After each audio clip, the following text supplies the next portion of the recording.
En el funeral de mi padre, el silencio era tan denso que parecía pesarte en el pecho.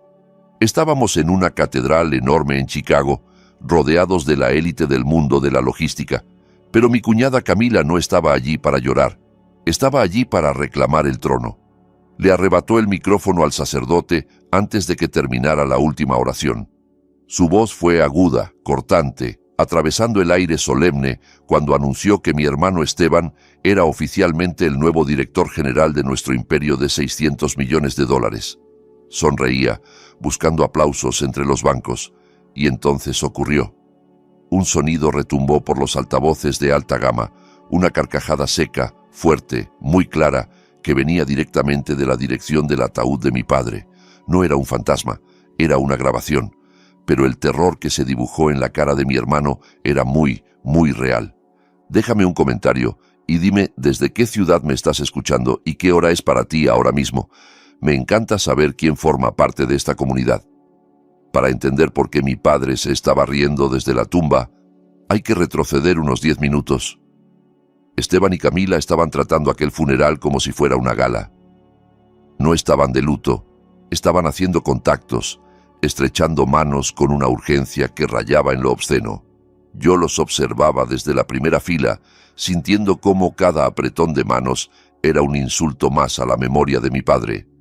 Esteban estrechaba manos con los miembros del consejo, aceptando condolencias por un puesto que aún ni siquiera había empezado a ejercer. Camila señalaba los vitrales de la catedral y susurraba cómo quedarían en la nueva oficina ejecutiva, como si ya estuviera redecorando un espacio que no le pertenecía. A mí me miraban como si fuera parte del mobiliario, un jarrón más entre las flores del altar. Recuerdo que mi madre murió cuando yo tenía 8 años, una enfermedad rápida, cruel, que se la llevó en cuestión de meses. Después de eso, mi padre se convirtió en todo para mí. Padre, madre, mentor, refugio. Me enseñó a leer balances antes de que aprendiera a maquillarme. Me llevaba a los almacenes los sábados. Me sentaba en su regazo mientras revisaba contratos. Me explicaba por qué cada decisión importaba. Esteban, en cambio, prefería quedarse en casa jugando videojuegos. Decía que el olor a diésel le daba dolor de cabeza. Mi padre nunca lo forzó. Quizás ese fue su primer error, o quizás fue su forma de probar el carácter de cada uno desde el principio. Ahora, viéndolo en retrospectiva, creo que mi padre siempre supo exactamente quiénes éramos. Solo estaba esperando el momento adecuado para demostrarlo. Esteban se inclinó hacia mí durante el funeral, acomodándose una corbata que costaba más que mi alquiler mensual.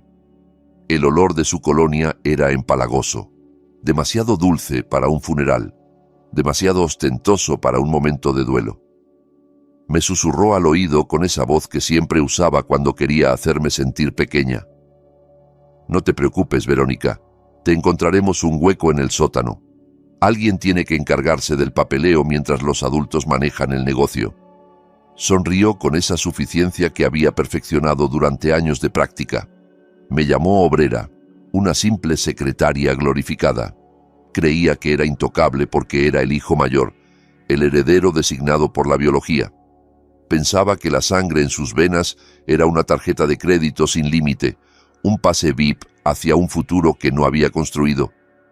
Yo no lloré, no grité, no le rogué respeto ni le recordé las 1000 veces que había salvado sus proyectos del desastre. Solo sentí como una calma fría, casi clínica, me recorría el cuerpo como agua helada bajando por mi columna vertebral. Era la calma que precede a la tormenta, ese silencio eléctrico antes de que caiga el primer rayo. Crucé la mirada con Pedro, el jefe de gabinete de mi padre, el hombre que había sido la columna vertebral de la empresa durante 40 años. Tenía 63 años, el cabello completamente blanco y unos ojos que habían visto nacer y morir imperios. En su mano, casi invisible entre los pliegues de su traje negro, sostenía un pequeño control remoto. Le hice un gesto leve con la cabeza, apenas un movimiento que nadie más habría notado. Esa era la señal que habíamos acordado 3 días antes, en la penumbra del despacho de mi padre, mientras el mundo aún no sabía que todo estaba a punto de cambiar. Pedro se levantó con la dignidad de un general entrando en batalla. Sus pasos eran lentos pero decididos, resonando contra el mármol de la catedral como un metrónomo marcando el ritmo de lo que estaba por venir. Caminó hacia el fondo de la iglesia sin mirar a nadie, con la espalda recta y la cabeza alta. Cerró discretamente las pesadas puertas de roble, esas puertas centenarias que habían visto bautizos, bodas y funerales de la élite de Chicago durante generaciones. El clic del cerrojo resonó en el silencio repentino como el disparo de una pistola de salida. Algunos invitados se removieron incómodos en sus asientos. Camila frunció el ceño confundida. Esteban miró hacia atrás con irritación, como si aquel gesto fuera una molestia menor en su gran día de coronación. Pedro apuntó el mando al enorme proyector que habían instalado detrás del altar para el video del elogio fúnebre. Originalmente, ese proyector iba a mostrar un montaje de fotografías familiares. Mi padre sonriendo en Navidad, mi padre cortando la cinta de un nuevo almacén, mi padre con sus nietos en brazos. Pero ese video había sido reemplazado la noche anterior. Pedro pulsó el botón de play con la misma precisión con la que había ejecutado miles de órdenes durante 4 décadas. La pantalla cobró vida, pero no era un montaje de recuerdos familiares felices. Era mi padre, Roberto Varela, sentado en su escritorio de roble, mirando directamente al objetivo de la cámara con una intensidad que me hizo contener la respiración, aunque ya había visto el video docenas de veces. No tenía el aspecto sereno de los retratos póstumos que cuelgan en las salas de juntas. No había paz en sus ojos, ni resignación, ni la suavidad que la muerte suele conferir a los recuerdos. Tenía la expresión de alguien a punto de despedir a medio departamento, la mirada de un hombre que ha tomado una decisión irrevocable y está listo para ejecutarla sin piedad. Su traje era el mismo que usaba en las negociaciones más difíciles: azul marino, corbata roja, gemelos de oro que mi madre le había regalado antes de morir. Ahí comenzó la carcajada. No era una risa de alegría ni de humor, era una carcajada seca, casi cruel, que retumbó por toda la catedral como un trueno. El sonido rebotó en los vitrales, en las columnas de mármol, en los techos abovedados. Congeló en su sitio a Esteban y Camila, como si alguien les hubiera echado agua helada. La coronación prematura había terminado antes de empezar. Estaba a punto de comenzar la auditoría más devastadora de sus vidas. Mientras la congregación clavaba los ojos en la imagen gigantesca del rostro de mi padre, que se endurecía en una expresión sombría después de que la risa se desvaneciera, mi mente se alejó de la catedral. Los sonidos se volvieron distantes como si estuviera bajo el agua. Regresé a los lugares donde ese imperio realmente vivía, donde su corazón latía de verdad. No en las salas de juntas con mesas de caoba y café gourmet, no en las oficinas con vista al lago Michigan, no en las galas de caridad donde Esteban lucía su sonrisa de revista. El imperio vivía en patios ferroviarios helados a las 3 de la madrugada, en almacenes que olían a grasa y cartón, en cabinas de camiones que cruzaban el país mientras el resto del mundo dormía. Vivía en las manos callosas de los conductores, en los ojos cansados de los despachadores, en el sudor de los cargadores que movían el mundo un paquete a la vez, mientras Esteban se dedicaba a hacer relaciones en Ibiza, tomando champaña en yates con influencers que no sabían distinguir un manifiesto de carga de una servilleta. Yo estaba con los pies empapados en nieve sucia en un centro de distribución a las afueras de Detroit. El termómetro marcaba 15 grados bajo cero. Mis dedos estaban entumecidos dentro de los guantes, pero estaba allí, negociando con líderes sindicales furiosos para que la cadena de suministro no se detuviera en plena temporada navideña. Recuerdo la cara del representante sindical, un hombre llamado Marcus, con brazos como troncos y una cicatriz que le cruzaba la ceja. Me miró con desconfianza al principio. Una mujer joven, bien vestida, hija del dueño, seguro venía a dar órdenes desde su torre de marfil. Pero cuando me vio quitarme los tacones y ponerme botas de trabajo, cuando me senté con ellos en el comedor del almacén a comer la misma pizza fría que comían ellos, Algo cambió en su mirada. Durante 10 años fui el fantasma dentro de la máquina, la mano invisible que arreglaba los frenos antes de que nadie supiera siquiera que estaban rotos. Aprendí a leer el lenguaje corporal de un conductor agotado, a detectar las señales de una ruta que estaba a punto de colapsar, a anticipar los problemas antes de que se convirtieran en crisis. Mientras Esteban construía la marca en carreras de Fórmula 1, posando con modelos y pilotos famosos, yo estaba en una sala de crisis a las 4 de la madrugada, coordinando el desvío de 200 camiones porque un huracán había cerrado la autopista principal hacia Florida.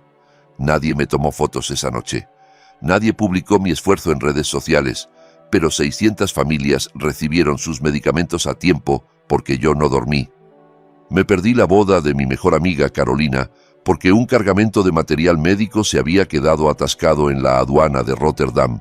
Eran respiradores, equipos de diálisis, medicamentos que varios hospitales europeos necesitaban con urgencia.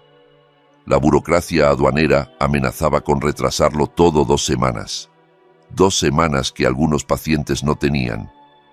Pasé 48 horas al teléfono, alternando entre funcionarios holandeses, abogados internacionales y ejecutivos de hospitales desesperados. Cuando por fin liberaron el cargamento, Carolina ya era una mujer casada y yo ni siquiera había podido enviarle un mensaje de felicitación. Me llamó llorando, no de rabia sino de tristeza. «Te extrañé», me dijo. «Guardé un pedazo de pastel para ti». Ese pedazo de pastel llegó por correo una semana después, aplastado y seco. Lo comí sola en mi departamento, llorando por primera vez en meses. Pasé mi 25º cumpleaños encerrada en una sala de servidores, rodeada de pantallas que parpadeaban con códigos de error. Un ciberataque había tumbado nuestro sistema de rastreo en plena temporada alta. Cada minuto que el sistema estaba caído, perdíamos dinero y credibilidad. Los técnicos estaban agotados, algunos habían trabajado turnos de 20 horas. Yo me quedé con ellos, trayéndoles café, revisando registros, aprendiendo sobre la marcha conceptos de ciberseguridad que nunca había estudiado formalmente. Cuando finalmente reiniciamos el sistema a las 3 de la madrugada, alguien sacó un muffin de la máquina expendedora y le puso una vela encendida. «Feliz cumpleaños, jefa», dijo uno de los técnicos, un chico joven que se veía tan cansado como yo me sentía. «Gracias por quedarte». Ese fue el mejor regalo de cumpleaños que recibí ese año. Esteban, por cierto, estaba en Las Vegas celebrando una despedida de soltero. Ni siquiera me llamó. No hacía todo aquello porque amara el estrés, ni porque disfrutara del sacrificio. Lo hacía porque creía en una transacción que resultó ser una mentira. Me había convencido de que la competencia era una moneda, de que el esfuerzo era una inversión que eventualmente daría rendimientos. Pensaba que si trabajaba lo suficiente, si me volvía lo bastante indispensable, si demostraba mi valor una y otra vez, el mérito acabaría pesando más que el apellido. Creía que mi padre eventualmente reconocería públicamente lo que yo aportaba. Creía que Esteban eventualmente maduraría y me vería como una igual. Creía que la familia eventualmente funcionaría como debería funcionar una familia. Llevaba el silencio como un uniforme porque en el mundo de la logística, dominado por hombres que habían heredado sus puestos de sus padres, si una mujer alza la voz es emocional, histérica, difícil de manejar. Pero si resuelve los problemas en silencio, sin pedir crédito, sin exigir reconocimiento, entonces es un activo valioso. Así que me convertí en el activo definitivo. Me volví tan eficiente que la gente olvidaba que existía hasta que algo salía mal, y entonces, mágicamente, todos recordaban mi número de teléfono. Audité los costos de combustible línea por línea, contrato por contrato, descubriendo ineficiencias que llevaban años sangrando las ganancias.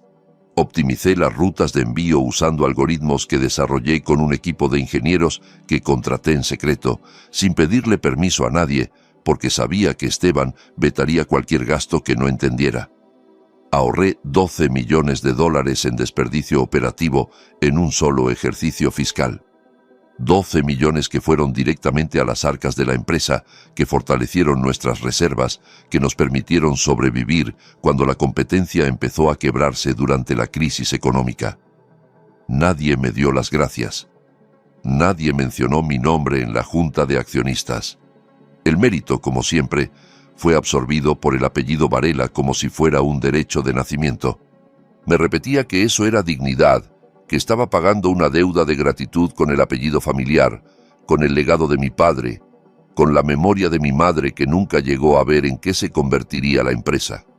Sin darme cuenta, yo misma había forjado mis propias cadenas. Cada sacrificio era un eslabón nuevo, cada noche sin dormir añadía peso, cada cumpleaños olvidado y cada boda perdida hacían las cadenas más gruesas, más difíciles de romper. Eslabones hechos de deber y obligación, de un amor mal entendido, de una lealtad que nadie me había pedido, pero que yo ofrecía compulsivamente. Creía que quedándome en las sombras demostraba nobleza. Pensaba que mi padre lo veía todo, que entendía que mientras Esteban era la mascota bonita que se exhibe en las ferias comerciales, yo era el motor que mantenía todo funcionando. Me decía que algún día él lo reconocería, que algún día me llamaría a su oficina y me diría las palabras que tanto necesitaba escuchar. Pero sentada en aquel banco de la catedral, viendo a Camila llevarse la mano al pecho como si fuera una viuda desconsolada, cuando en realidad estaba calculando el valor de las propiedades, comprendí de golpe una verdad que había evitado durante una década. Mi silencio no había sido una estrategia inteligente, no había sido paciencia ni sabiduría ni juego a largo plazo. Había sido un permiso por escrito, un documento firmado en blanco que les entregaba cada vez que tragaba un insulto, cada vez que dejaba pasar un comentario despectivo, cada vez que sonreía educadamente mientras Esteban se atribuía el mérito de mi trabajo. Al no exigir nunca reconocimiento, al no plantar banderas sobre mis logros, les había dado permiso explícito para borrarme de la narrativa. Les había permitido tratar mi trabajo como si fuera un recurso natural, algo que se puede explotar sin costo, algo que simplemente existe para ser consumido, algo que no necesita agradecimiento ni compensación porque es infinito. Yo no era su socia ni su colega ni su igual, era su infraestructura. Eran los cimientos invisibles sobre los que construían sus castillos de arena. Nadie le da las gracias a los cimientos de una casa por sostener las paredes. Nadie felicita a las tuberías por llevar agua, ni a los cables por llevar electricidad. Simplemente se asume que están ahí, funcionando en silencio, soportando el peso de todo lo visible sin quejarse. Y esa suposición, esa arrogante certeza de que yo siempre estaría ahí para arreglar sus desastres, fue su error fatal. Fue el error que los destruiría. Interpretaron mi silencio como sumisión, mi eficiencia como servidumbre, mi lealtad como debilidad. Creyeron que callaba porque era incapaz de hablar, porque me faltaba la fuerza o la inteligencia para defenderme. No entendieron que callaba porque estaba llevando la cuenta. Cada fiesta familiar perdida tenía una entrada en mi libro contable mental. Cada idea robada, cada proyecto secuestrado, cada vez que Esteban se atribuyó el mérito de un contrato que había cerrado yo con mis propias manos y mi propio sudor, todo quedaba meticulosamente registrado. Yo no solo trabajaba en silencio, estaba acumulando patrimonio en un libro contable que ellos no podían ver, una fortuna invisible hecha de pruebas, documentos, testigos y verdades que algún día saldrían a la luz. Y ahora, mirando el rostro de mi padre en esa pantalla gigante, su expresión seria después de aquella carcajada demoledora, supe con absoluta certeza que él también había estado llevando su propia cuenta. Durante años pensé que estaba ciego ante la incompetencia de Esteban, que el amor paternal le nublaba el juicio, que prefería la ilusión de un heredero perfecto a la realidad de un hijo mediocre. Pero me equivoqué. Mi padre había visto todo. Había visto a Esteban tratar la empresa como una alcancía personal, como una fuente inagotable de dinero para financiar caprichos cada vez más absurdos. Y me había visto a mí tratarla como un ser vivo que necesitaba protección, nutrición, cuidado constante. Las cadenas invisibles que yo había forjado estaban a punto de romperse, y el sonido de cada eslabón al quebrarse iba a ser absolutamente ensordecedor. Para entender por qué, no sentí ni una pizca de culpa al ver a mi hermano sudar en aquella iglesia, con el pánico deformándole las facciones que siempre habían sido tan perfectas. Hay que retroceder 3 días en el tiempo. Mi padre llevaba muerto menos de 4 horas. El médico forense acababa de salir de la casa familiar, una mansión en los suburbios de Chicago donde mi padre había vivido solo desde que Esteban y yo nos fuimos. La casa todavía olía a él, a colonia de sándalo, a café recién hecho, a los puros cubanos que fumaba a escondidas aunque el cardiólogo se lo había prohibido. Yo estaba sentada en su estudio, rodeada de fotografías familiares, de trofeos corporativos, de libros de negocios que tenían sus anotaciones en los márgenes. Pedro estaba conmigo, en silencio, ambos procesando una pérdida que todavía no se sentía real. Pero Esteban y Camila no fueron a la casa. No fueron a la funeraria a hacer arreglos. No llamaron a los familiares para dar la noticia. Fueron directamente a la sede corporativa. Yo ya estaba allí cuando llegaron, habiendo ido desde la casa de mi padre, en cuanto me aseguré de que el cuerpo había sido recogido con dignidad. Estaba sentada en el despacho de mi padre junto a Pedro, rodeada de pantallas que mostraban gráficos de precios de acciones y notificaciones de nuestros socios internacionales. Tratábamos de estabilizar el mercado, de tranquilizar a los inversores que ya habían empezado a vender acciones por miedo a la incertidumbre. La muerte de un fundador siempre causa pánico, y nuestras acciones habían caído un 3% en las primeras 2 horas. Llamé personalmente a nuestros 3 socios más grandes, una empresa de transporte japonesa, un conglomerado alemán de logística y un fondo de inversión de Singapur. Les aseguré que la transición sería suave, que el liderazgo estaba preparado, que la empresa era más fuerte que cualquier individuo. Estábamos de luto, pero seguíamos trabajando, porque eso es exactamente lo que exige este negocio. Los camiones no se detienen porque alguien muere. Los paquetes no esperan a que termines de llorar. Entonces, se abrieron las puertas del ascensor privado y llegó el circo. Esteban entró primero, caminando con la arrogancia de un conquistador que acaba de tomar una ciudad sin resistencia. No vestía de negro, el color del luto, el color del respeto. Llevaba un traje azul marino brillante, probablemente italiano, probablemente hecho a medida, un traje que gritaba «dinero nuevo» y «mírenme» con cada costura. Su corbata era amarilla, casi dorada, un tono que habría sido inapropiado incluso en una fiesta de oficina. No preguntó cómo había muerto nuestro padre, no preguntó si había sufrido, si había dicho algunas últimas palabras, si había pedido vernos. No preguntó por los arreglos del funeral, por las flores que quería, por la música que le habría gustado. No preguntó por los empleados que habían trabajado con mi padre durante décadas y que seguramente estaban devastados por la noticia. Esteban caminó directo hacia el enorme escritorio de roble que mi padre había mandado hacer a mano 30 años antes, cuando fundó la empresa con un solo camión y un sueño. Ese escritorio había visto la firma de contratos que cambiaron la industria, había sostenido el peso de decisiones que afectaron a miles de familias, había sido el altar donde mi padre rezaba sus oraciones de trabajo cada mañana. Esteban pasó un dedo por el borde como si estuviera inspeccionando polvo en un mueble viejo. Su expresión era de disgusto, de desprecio por todo lo que ese escritorio representaba. «Esto se tiene que ir», dijo con la misma voz que usaría para hablar de una mancha en la alfombra. «Es demasiado rústico, demasiado anticuado. Quiero vidrio, quiero cromo, quiero algo que diga visionario». Pedro cerró los ojos un momento y yo pude ver cómo sus nudillos se ponían blancos mientras apretaba los puños. Camila venía detrás de él, taconeando con urgencia sobre el mármol del piso, tecleando furiosa en su teléfono móvil de última generación. La pantalla iluminaba su rostro desde abajo, dándole un aspecto casi demoníaco.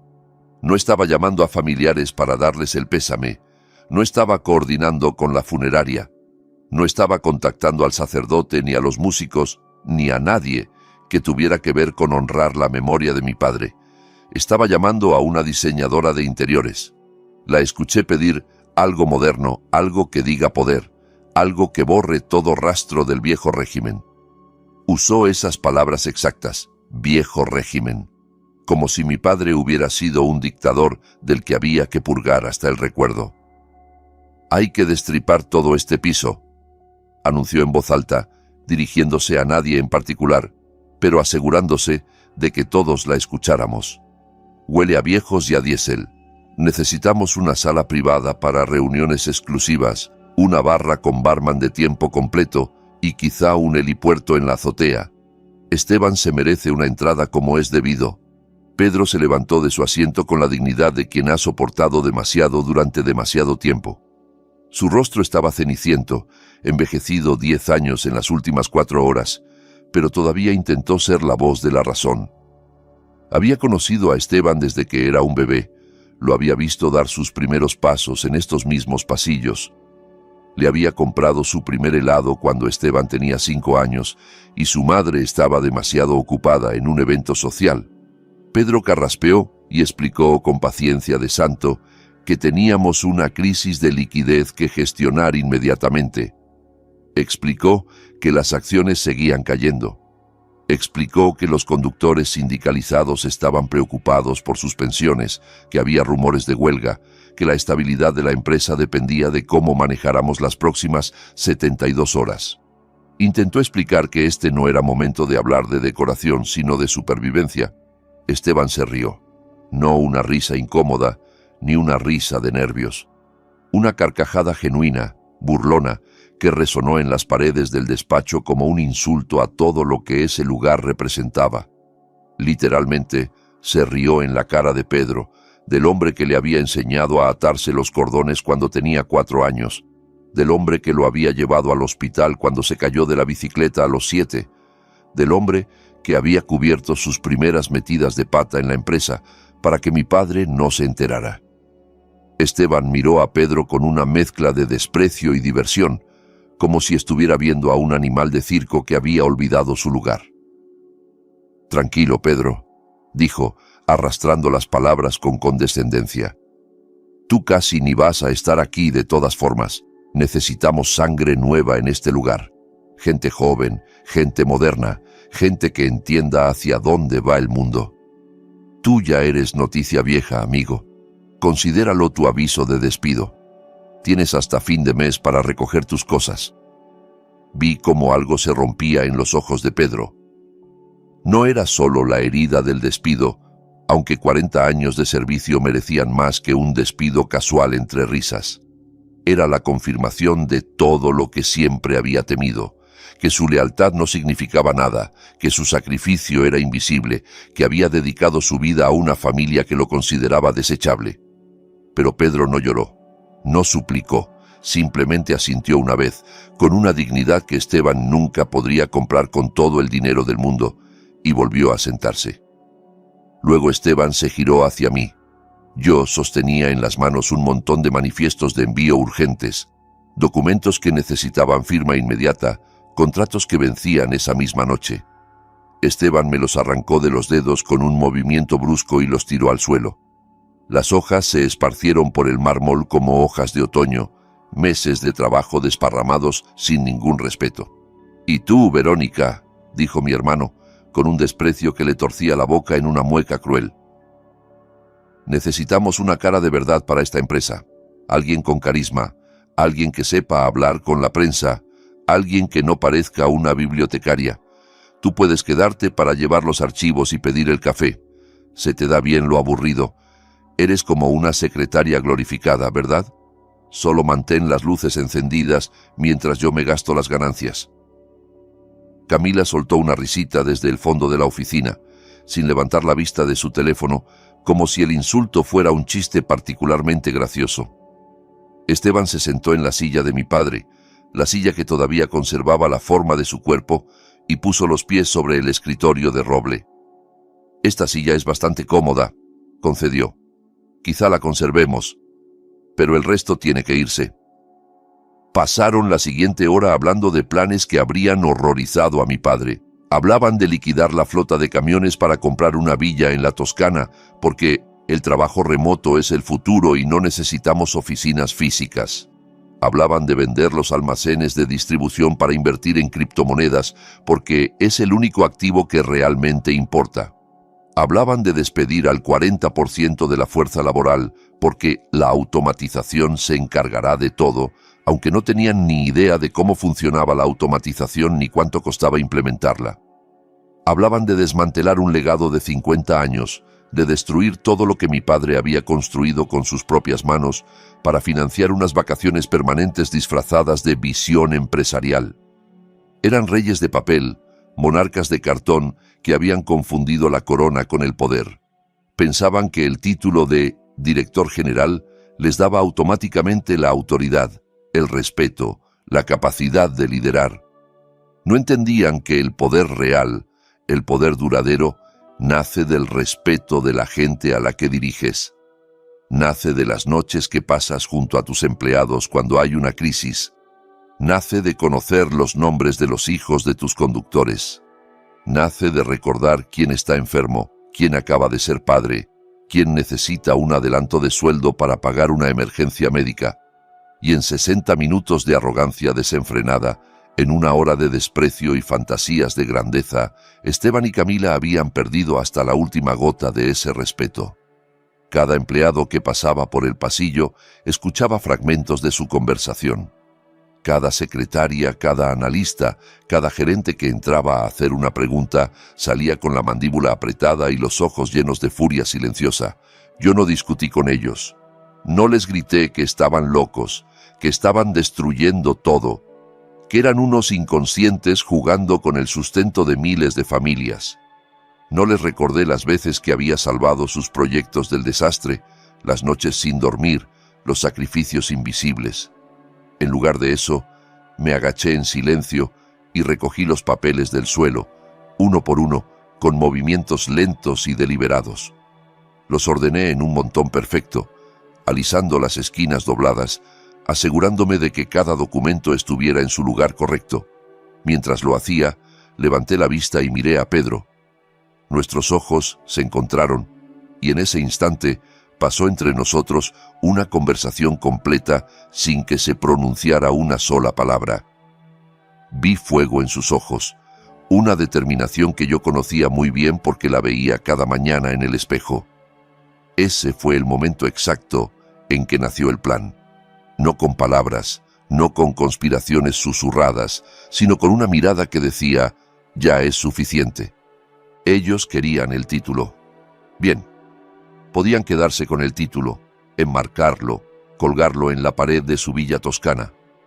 Pero estaban a punto de descubrir que la corona que estaban robando estaba hecha de plomo, no de oro, y ese peso los arrastraría directamente al fondo del océano donde pertenecían.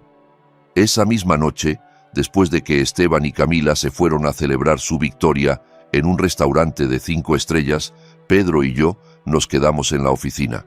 Abrimos la caja fuerte de mi padre, esa caja fuerte cuya combinación solo conocíamos 3 personas en el mundo. Dentro encontramos exactamente lo que mi padre nos había dicho que encontraríamos. Un sobre con nuestros nombres y un disco duro con el video que ahora estaba reproduciéndose en la catedral. Mi padre había grabado ese video 3 meses antes de morir, cuando los médicos le dijeron que el cáncer era terminal. No nos había dicho nada. Había seguido viniendo a la oficina, había seguido trabajando, había seguido observando, y había planeado su última jugada maestra con la precisión de un maestro de ajedrez. En la pantalla de la catedral, el video no pasó a un montaje de días de pesca, ni de fiestas de cumpleaños, ni de vacaciones familiares en la playa. No se ablandó en una despedida entre lágrimas, en palabras de amor y perdón, en los clichés que uno espera de un mensaje póstumo. La imagen mostraba a mi padre recostándose en su silla de cuero, esa misma silla donde Esteban había puesto los pies 3 días antes, cruzando los brazos sobre el pecho con una expresión que habría hecho temblar a cualquier negociador experimentado. La cámara hizo un zoom lento sobre sus ojos y pude ver que no había suavidad en ellos. Tenían ese brillo duro, de pedernal, de acero templado, la mirada de un hombre que ha enfrentado huelgas sindicales, colapsos de la cadena de suministro, recesiones económicas, traiciones corporativas y crisis de todo tipo durante 40 años sin parpadear. Mi padre carraspeó y el sonido rebotó en las paredes de la catedral como el golpe de un mazo sobre la mesa de un juez. La congregación contuvo la respiración colectivamente. «Esteban», tronó la voz grabada de mi padre llenando cada rincón del espacio sagrado. «Has pasado los últimos 10 años esperando este momento. Has estado esperando a que yo muriera para poder dejar de pedir permiso y empezar a gastar el capital sin supervisión. Siempre pensaste que mi generosidad era una señal de amor ciego, de debilidad paternal, de un viejo tonto que no veía la verdad. Creíste que cada vez que firmaba un cheque para una de tus ideas brillantes, te estaba avalando, te estaba dando mi bendición, te estaba diciendo que ibas por buen camino». Hizo una pausa, dejando que las palabras penetraran en el silencio absoluto de la iglesia. «Estabas equivocado». La imagen en la pantalla se encogió hasta una esquina, como si alguien hubiera apretado un botón en una presentación de PowerPoint.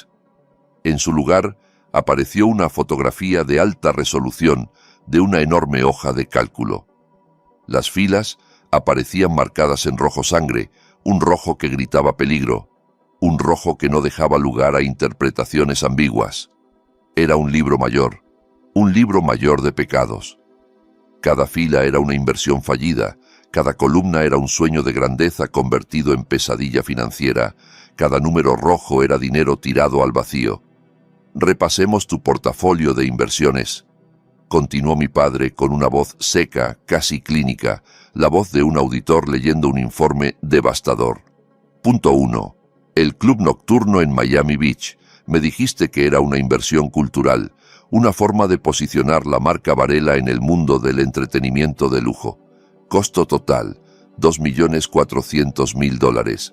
Estado actual, en bancarrota en 6 meses después de 3 demandas por violaciones del Código de Salud y un escándalo con sustancias ilegales. Punto 2, prosiguió mi padre, mientras la hoja de cálculo hacía zoom en la siguiente línea roja. El negocio de restauración de autos clásicos en Los Ángeles. Me dijiste que era tu pasión, que convertirías chatarra en oro, que los coleccionistas harían fila para comprar tus restauraciones. Costo, $1.800.000. Estado, liquidado como chatarra genuina, vendido por centavos al peso después de que descubrieran que tus mecánicos no sabían distinguir un carburador de un alternador. La congregación estaba en silencio absoluto. Nadie tosía, nadie se movía, nadie siquiera parecía respirar. Se podía oír el zumbido del aire acondicionado luchando contra el calor de tantos cuerpos. Punto 3. Continuó la voz implacable. Tus consultores de marca personal. Esa firma de relaciones públicas que supuestamente iba a convertirte en un influencer empresarial, un visionario de las redes sociales. Costo, $400.000 al año durante 3 años. Resultado, 200 seguidores en Instagram, la mitad de ellos bots rusos. Camila había dejado de señalar la arquitectura de la catedral. Ya no susurraba sobre helipuertos ni barras privadas. Miraba la pantalla con la boca entreabierta, viendo desfilar los números rojos como soldados en un desfile de la derrota. Pude ver cómo hacía cálculos mentales, sumando los millones desperdiciados, restándolos de la fortuna que creía tener asegurada. La expresión en su rostro era la de alguien que ve evaporarse un espejismo en el desierto, que descubre que el oasis era solo arena brillante.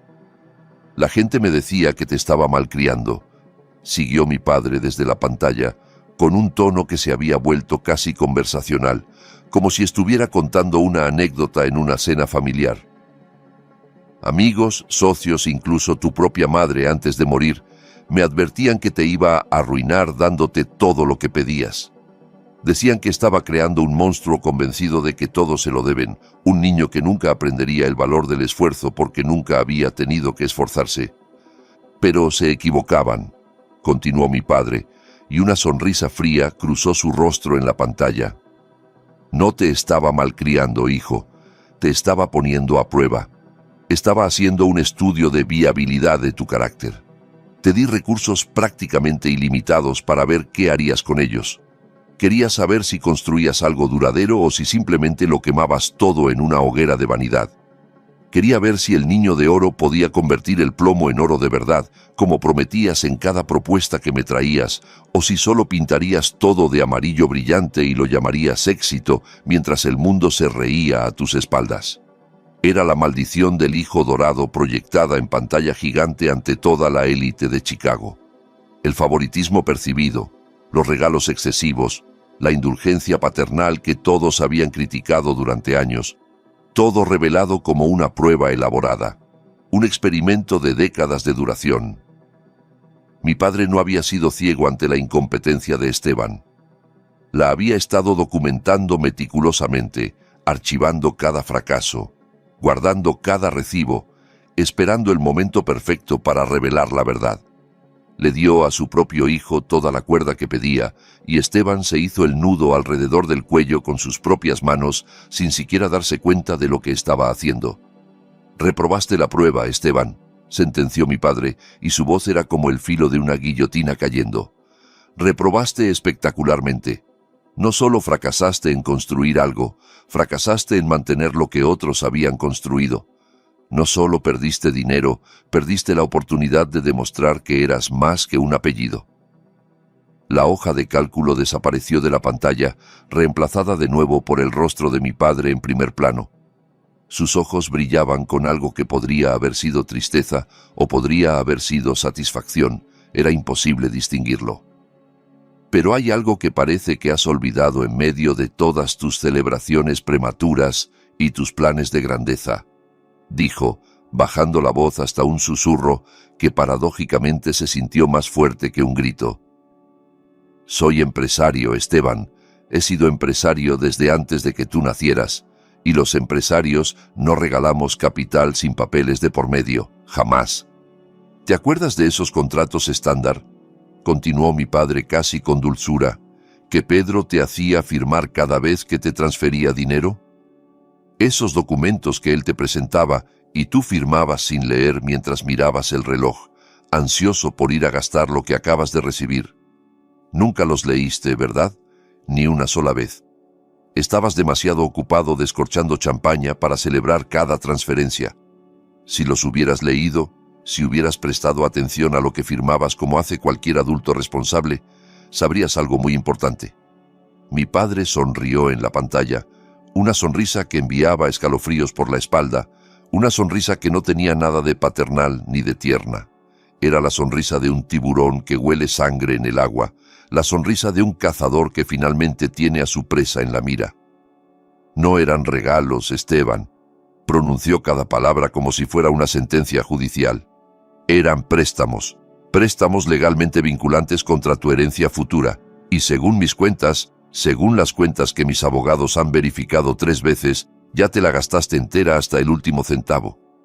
La hoja de cálculo se desvaneció por completo. En su lugar apareció la imagen escaneada de un documento legal, nítido, inconfundiblemente oficial, con sellos y firmas y todo el peso de la ley impreso en cada línea. Al final del documento, en tinta azul que resaltaba contra el papel blanco, destacaba una firma grande, arrogante, con florituras innecesarias: Esteban Varela. Era la firma de alguien que nunca se había tomado en serio la burocracia, de alguien que firmaba donde le decían sin preguntar qué estaba firmando. Vi cómo mi hermano se inclinaba hacia adelante en el banco de la catedral, entornando los ojos como si no pudiera creer lo que estaba viendo, como si esperara que la imagen fuera una alucinación que desaparecería si miraba con suficiente intensidad. Pude identificar el instante exacto en que reconoció su propia firma. Su cuerpo entero se tensó como si hubiera recibido una descarga eléctrica. La mandíbula se le abrió en una expresión de horror puro. Las manos empezaron a temblarle visiblemente, ese temblor que delata el pánico absoluto. «Hace 5 años», entonó la voz de mi padre desde los altavoces, llenando cada rincón de la catedral con su presencia incorpórea, «necesitabas dinero urgente. Habías tenido un pequeño incidente en Mónaco durante el Gran Premio. Un incidente que involucraba un yate alquilado, daños a propiedad privada y ciertas sustancias que mejor no mencionar en una iglesia. Necesitabas dinero para la fianza, para los abogados, para hacer desaparecer el problema antes de que llegara a los periódicos. Lo necesitabas rápido y lo necesitabas en silencio. Me llamaste a las 3 de la madrugada, llorando como el niño que nunca dejaste de ser, rogándome que te salvara una vez más. Y yo te salvé. Pero a cambio, firmaste este pagaré concesión de participaciones. La imagen del documento llenaba la pantalla, cada cláusula visible, cada palabra legible para cualquiera que quisiera verla. No lo leíste, continuó mi padre, porque la letra era demasiado pequeña y tú estabas demasiado resacoso para concentrarte. Pero déjame leerte la cláusula clave, la que debiste haber leído antes de estampar tu firma arrogante. El texto en la pantalla hizo zoom, ampliándose hasta que un párrafo específico ocupó todo el espacio. Estaba subrayado en amarillo fluorescente, imposible de ignorar, imposible de malinterpretar. Párrafo cuarto, sección B, leyó mi padre con la precisión de un abogado presentando evidencia ante un jurado. En caso de que la deuda total del prestatario con la empresa matriz supere los 6 millones de dólares estadounidenses, el prestatario acepta renunciar formal e irrevocablemente a todos sus derechos de voto y reclamaciones de herencia sobre la compañía Varela Logistics y todas sus subsidiarias. Además, dichas participaciones se transferirán de inmediato y sin compensación adicional a cualquier parte que salde la deuda pendiente en nombre de la empresa. El silencio en la catedral era tan absoluto que se habría escuchado caer un alfiler sobre el mármol del piso. Nadie se movía, nadie respiraba. Era como si el tiempo mismo se hubiera detenido para presenciar este momento de justicia cósmica. Mi padre hizo una pausa deliberada en el video, dejando que el lenguaje jurídico calara en todo el mundo, dejando que cada invitado, cada miembro del consejo, cada socio comercial, procesara exactamente lo que acababan de escuchar. El mes pasado, prosiguió finalmente, su voz tranquila pero implacable, tu deuda acumulada con la empresa alcanzó los $6.200.000 exactos. Técnicamente, legalmente, la empresa podría haberte demandado esa misma semana. Podríamos haberte embargado el departamento en Manhattan. Podríamos haberte quitado los autos, los relojes, la ropa de diseñador. Podríamos haberte dejado en la calle con lo puesto. Pero eso habría causado un escándalo público, habría dañado la reputación de la empresa, habría arrastrado el nombre Varela por el lodo de los tribunales. Así que buscamos otra solución. La pantalla cambió por última vez. Mostraba un comprobante de transferencia bancaria, un documento oficial de un banco suizo, con todos los sellos y verificaciones que hacen que un papel sea irrefutablemente legal. Monto de la transferencia, $6.200.000. Fecha, 3 semanas antes del funeral. Concepto, cancelación de deuda según contrato CB 2019-0847. Remitente, Verónica Alejandra Varela Mendoza. Mi nombre, mi dinero, mis 10 años de bonos de desempeño, de ahorros obsesivos, de vivir en un departamento modesto mientras mi hermano compraba penthouses, de conducir un auto usado mientras él coleccionaba deportivos. Todo lo que había acumulado en una década de sacrificio silencioso, invertido en un solo movimiento estratégico. Tú no heredaste la empresa, hijo, dijo mi padre, bajando la voz hasta un susurro que, paradójicamente, se sintió como un grito que hacía temblar los vitrales. La vendiste poco a poco, trago a trago, error tras error, firma tras firma, y tu hermana la compró. Ella no solo heredó este imperio, lo adquirió a precio de mercado, con su propio dinero, ganado con su propio sudor. Ella tiene tus acciones, ella tiene tu voto, ella tiene la silla en la que estás sentado ahora mismo y en la que no tienes ningún derecho a estar. Vi cómo Camila se giraba hacia Esteban con la velocidad de una serpiente que detecta una amenaza. La mirada en su rostro ya no era de amor, ni de devoción, ni siquiera de preocupación conyugal. Era la expresión calculadora de una mujer que se da cuenta de que apostó todo su futuro a un caballo que ya han convertido en pegamento para sobres. Los engranajes giraban visiblemente detrás de sus ojos mientras recalculaba su posición, mientras evaluaba sus opciones, mientras buscaba la salida de emergencia más cercana. Empezó a gritarle allí mismo, en medio de la catedral, delante de 200 invitados que observaban con una mezcla de horror y fascinación morbosa. «¡Me mentiste!», le siseó, con la voz quebrando el silencio sagrado como cristal rompiéndose. «Dijiste que ya estaba todo arreglado. Dijiste que el dinero era tuyo, que la empresa era tuya, que yo iba a ser la reina de todo esto. Me prometiste una vida que no podías darme». Esteban la ignoró completamente, como si su esposa se hubiera vuelto invisible de repente. Se levantó del banco a trompicones, casi cayéndose sobre la anciana que estaba sentada a su lado, y corrió hacia mí con la gracia de un borracho huyendo de un incendio. Tenía la cara pálida como la cera, perlada de sudor a pesar del aire acondicionado de la catedral, los ojos desorbitados con el pánico de un animal acorralado. Llegó hasta donde yo estaba sentada y me miró. Realmente me miró, quizás por primera vez en años. Y por primera vez en toda mi vida no vi arrogancia en su expresión. No vi superioridad ni condescendencia ni ese desprecio casual que siempre me había dedicado. Vi pánico puro, el terror primitivo de alguien que ve su mundo desmoronarse y no sabe cómo detenerlo. Intentó cogerme de la mano, como hacía cuando éramos niños y tenía una pesadilla, pero di un paso atrás instintivamente. «Verónica», balbuceó con la voz temblorosa, irreconocible. «Esto es una broma, ¿verdad? Papá estaba enfermo. El cáncer le afectó el cerebro. No pensaba con claridad cuando grabó esto. Podemos impugnarlo. Podemos decir que no estaba en sus facultades. No puedes hacerme esto, hermanita. Somos familia. No puedes despedir a la familia. La sangre es más espesa que el agua. ¿Recuerdas? Mamá siempre decía eso. Mamá querría que nos mantuviéramos unidos». Usar a nuestra madre muerta como escudo, como herramienta de manipulación, fue el toque final que necesitaba para confirmar todo lo que ya sabía. No había redención posible para alguien así. No había profundidad a la que no estuviera dispuesto a descender para salvarse.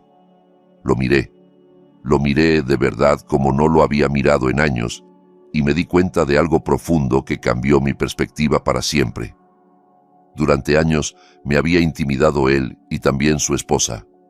Caminaban con tanta seguridad, hablaban con tanta autoridad, ocupaban tanto espacio en cada habitación que entraban. Esteban era más alto que yo, más ruidoso, más visible. Camila era más elegante, más sofisticada, más presente en las redes sociales y en las páginas de sociedad. Juntos formaban un muro de confianza aparente que parecía impenetrable, pero ahora, de pie frente a mí, con su herencia arrancada de raíz como una mala hierba, con su futuro de rey convertido en humo, Esteban se veía pequeño, diminuto incluso.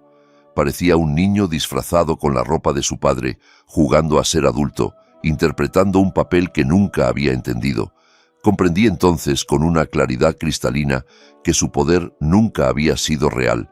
Era prestado, alquilado, financiado con dinero ajeno y crédito que no le pertenecía. Toda su identidad era un servicio de suscripción pagado con el dinero de mi padre, una fachada elaborada que dependía enteramente de una fuente externa de fondos. Era como una mansión construida sobre arena, impresionante desde fuera pero esperando el primer temblor para derrumbarse, y la suscripción acababa de caducar definitivamente, sin la billetera que lo sostenía, sin el nombre de mi padre firmando cheques, sin el respaldo financiero que había dado forma a cada aspecto de su existencia. No quedaba ninguna persona real detrás de la máscara. Era la ilusión de poder contenida en un recipiente completamente vacío. Metí la mano en mi bolso de cuero negro, el mismo bolso práctico y sin pretensiones que usaba todos los días para ir a trabajar, y saqué un único sobre grueso. Era un sobre blanco, ordinario, sin ninguna marca distintiva. Pero dentro contenía el fin de un reinado que nunca había comenzado. No levanté la voz ni un decibel. No le sermoneé sobre justicia o karma o las consecuencias de sus acciones. No le di el gusto de una escena emocional, de lágrimas, o gritos, o reproches acumulados durante una década. Simplemente extendí el sobre hacia él como quien pasa la sal en la cena, con la misma naturalidad, con la misma indiferencia práctica. «Esto no es una broma, Esteban», dije, y mi voz sonó firme y clara en el silencio de la catedral, sin temblor, sin emoción, tan profesional como cualquier comunicado corporativo. «Es una notificación de despido con efecto inmediato. Tu cargo de vicepresidente, que por cierto nunca ejerciste de verdad, ha sido eliminado de la estructura organizacional. Pedro ya ha desactivado tus tarjetas de acceso a todos los edificios de la empresa. Tus permisos en las cuentas bancarias corporativas han sido revocados. Tu correo electrónico corporativo será cancelado a medianoche». Esteban miró el sobre como si fuera una bomba a punto de estallar, como si tocarlo pudiera hacerle daño físico. Sus manos temblaban tanto que casi no podía sostenerlo. «Y dentro del sobre», añadí, manteniendo mi tono perfectamente neutral, «encontrarás un calendario detallado de pagos para los $200,000 que todavía le debes a la herencia de nuestra madre, que yo ahora administro como fideicomisaria única. Esa deuda sí es un regalo que te hizo papá hace años, pero tiene condiciones de pago que nunca cumpliste. Quiero el primer pago el día 1 del próximo mes. Son $33,000 mensuales durante 6 meses. No llegues tarde. Los intereses por mora están especificados en la página 4. Intentó hablar, pero no le salió ninguna palabra. Abrió la boca varias veces como un pez fuera del agua, buscando aire, buscando argumentos, buscando alguna forma de revertir lo irreversible. Se quedó allí plantado durante lo que parecieron horas, pero probablemente fueron solo segundos, un rey sin reino, un emperador desnudo frente a toda su corte. A nuestro alrededor, los miembros del Consejo de Administración miraban sus relojes con una urgencia recién descubierta, deseando volver al trabajo, deseando alejarse de este espectáculo de humillación pública. Los socios comerciales se susurraban entre ellos, probablemente calculando cómo ajustar sus expectativas ahora que el liderazgo había cambiado tan drásticamente. Camila ya estaba en su teléfono, probablemente llamando a su abogado de divorcios, calculando qué parte de los activos personales de Esteban podía reclamar antes de que los acreedores llegaran primero. El circo había terminado, pero no de la manera que los payasos habían planeado. Salir de la catedral aquella tarde se sintió completamente distinto a cómo se había sentido entrar esa mañana. Cuando llegué, caminaba encorvada bajo el peso del duelo, aplastada por la pérdida de mi padre, preparándome para ver coronar a un usurpador. Pero cuando salí, el aire de Chicago parecía más limpio, más fresco, como si una tormenta hubiera pasado y hubiera lavado la contaminación de la atmósfera. El sol de la tarde brillaba con una intensidad casi dolorosa, reflejándose en los charcos que había dejado una lluvia matutina que ya parecía pertenecer a otra era. Los sonidos de la ciudad, el tráfico, las bocinas, las conversaciones de los transeúntes, todo sonaba diferente, más claro, más nítido, como si me hubiera quitado tapones de los oídos que ni siquiera sabía que llevaba puestos. Pedro me esperaba junto al auto negro de la empresa, el mismo sedán alemán que había llevado a mi padre durante 20 años. Estaba de pie junto a la puerta trasera, que ya tenía abierta, con la espalda recta y las manos cruzadas frente a él como un soldado en posición de descanso. Durante 2 décadas había sostenido esa puerta para mi padre cada mañana y cada noche, con la misma devoción, con el mismo respeto silencioso. Hoy la sostenía para mí, y el gesto tenía un peso ceremonial que casi me hizo llorar. No dijo nada cuando me acerqué. No hacían falta palabras entre nosotros. La ligera sonrisa en su rostro, la primera que le veía desde que mi padre murió, lo decía absolutamente todo. Nos entendíamos sin necesidad de explicaciones. El caos había terminado. El orden se había restablecido. La empresa estaba en las manos correctas. Pasamos frente al almacén principal de distribución camino a la oficina central. Era un edificio enorme, del tamaño de varios campos de fútbol, con techos altos que brillaban bajo el sol de la tarde. Miré a través de la ventanilla el enorme letrero que decía Varela Logistics en letras azules de 3 metros de altura. Vi los camiones alineados en los muelles de carga, docenas de ellos, esperando su turno para partir hacia todos los rincones del país. Vi a los trabajadores moviéndose como hormigas organizadas, cargando y descargando, escaneando códigos, haciendo funcionar la maquinaria invisible que mantiene al mundo moderno en movimiento. Durante una década, ver ese lugar me había aplastado con el peso del deber, con la responsabilidad de mantenerlo funcionando sin recibir nunca el crédito.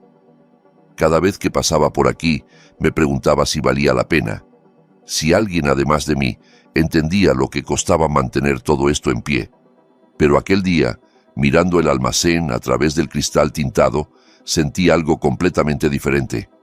No era el peso del deber, ni la carga del sacrificio, ni la frustración del anonimato. Era el peso sólido, sereno, satisfactorio de la propiedad legítima. Era la sensación de mirar algo que te pertenece porque te lo ganaste, no porque te lo regalaron. Ya no era una carga impuesta. Era mío. Lo había comprado con noches sin dormir y cumpleaños solitarios, con bodas perdidas y vacaciones canceladas, con lágrimas que nadie vio y victorias que nadie celebró. Y ahora tenía el comprobante bancario que lo demostraba, $6.200.000, invertidos en la compra de mi propio destino. La mejor inversión que había hecho en mi vida. Mi teléfono vibró en el asiento a mi lado, sacándome de mis pensamientos. La pantalla mostraba una notificación de correo electrónico. El asunto decía, documentos de disolución matrimonial, caso Varela, Moreno. Camila había presentado la demanda de divorcio antes de que el cuerpo de mi padre estuviera frío en la funeraria. Deslicé el dedo sobre la pantalla y borré la notificación sin leerla. No era asunto mío, ya no. Luego entró una llamada. El identificador mostraba el nombre de Esteban con una foto de él sonriendo en alguna fiesta. Una foto que yo misma había tomado hace años en una Navidad que ahora parecía pertenecer a otra vida.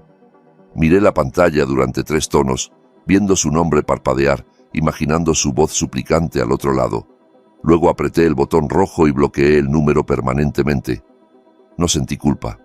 No sentí remordimiento. No sentí la punzada de traición familiar que quizás debería haber sentido. Sentí eficiencia, la satisfacción limpia de eliminar una variable problemática de una ecuación compleja. Había eliminado el lastre muerto de la cadena de suministro de mi vida. Había cortado las conexiones que me arrastraban hacia abajo. Había optimizado mi existencia de la misma manera que había optimizado las rutas de envío de la empresa, eliminando lo innecesario, fortaleciendo lo valioso, maximizando la eficiencia del sistema. Esa noche, por primera vez en años que no podía contar, no me desvelé. No me quedé dando vueltas en la cama, preocupándome por qué desastre estaría causando Esteban, qué factura inesperada llegaría mañana, qué crisis tendría que resolver en silencio mientras él se llevaba el crédito. No revisé mi teléfono cada hora esperando malas noticias. No soñé con almacenes en llamas, ni con camiones perdidos, ni con contratos cancelados. Dormí profundamente, como no había dormido desde que era niña, como no había dormido desde antes de entender el peso que conllevaba el apellido Varela. Dormí sabiendo, con una certeza que me calentaba el pecho como un abrazo, que el imperio de $600 millones por fin estaba en manos de la única persona que sabía cómo soportar su peso sin quebrarse. Manos que habían cargado cajas en almacenes fríos, manos que habían firmado contratos a las 3 de la madrugada, manos que habían sostenido las de conductores preocupados por sus pensiones, manos que habían construido, ladrillo a ladrillo, un legado que otros querían heredar sin esfuerzo. Mis manos. Mi padre había tenido razón en una cosa. La prueba nunca había sido para Esteban. La prueba había sido para mí, y yo la había pasado con honores. A la mañana siguiente llegué a la oficina antes del amanecer, como había hecho todos los días durante una década. Pero esta vez, cuando entré al despacho que había sido de mi padre, no me senté en la silla de visitante. Me senté detrás del escritorio de roble, el mismo escritorio que Esteban había querido reemplazar con vidrio y cromo. Pasé la mano por la superficie gastada por décadas de uso, sintiendo las imperfecciones de la madera, los pequeños rasguños y marcas que contaban la historia de la empresa. El escritorio se quedaba, la silla se quedaba, el legado se quedaba, y yo también. Pedro apareció en la puerta a las 6:15, como hacía cada mañana desde hacía 40 años. Traía 2 tazas de café y una carpeta llena de informes que requerían atención inmediata. Me miró sentada detrás del escritorio, asintió una vez con aprobación y puso los documentos frente a mí. «Buenos días, señora presidenta», dijo, y había orgullo en su voz, el orgullo de un maestro viendo a su mejor estudiante tomar el mando. «Tenemos trabajo que hacer», y lo teníamos. Lo tuvimos ese día, y todos los que siguieron. Pero por primera vez en mi vida, el trabajo no era una carga, ni un sacrificio, ni una prueba silenciosa. Era simplemente lo que hacía, lo que era, lo que siempre había sido. La diferencia era que ahora el mundo lo sabía. Si tú también crees que el liderazgo se gana con trabajo y sacrificio, no se hereda por derecho de sangre, dale like a esta historia y compártela con alguien que necesite escucharla. Y cuéntame en los comentarios, ¿tú le habrías perdonado la deuda a Esteban o crees que recibió exactamente lo que se merecía?